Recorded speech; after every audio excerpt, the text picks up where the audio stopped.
when we have worked with senescent cells and getting rid of them and looking at what laboratories are doing around the world, I determined that although cancer is thought of as a disease where cells start dividing out of control, and that's something, of course, that senescent cells don't normally do. When a cell becomes senescent, it stops dividing. And a lot of people had thought, well, gee, that's a good thing to fight cancer. You just make the cancer cells senescent, without realizing that senescence was also involved with cancer in other ways. Specifically, some researchers had found that in general, in order for a cell to invade a tissue, to get through the walls of a blood vessel and plant itself in a tissue, it needed to stop dividing.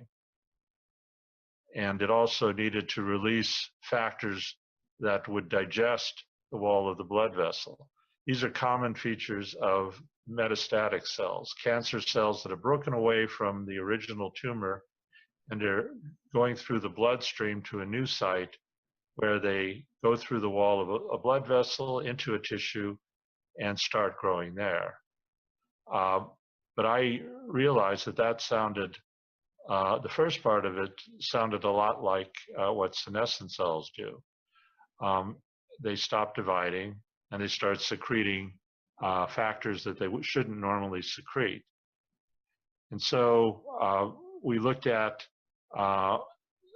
a model of breast cancer in mice where a tumor was implanted, and that tumor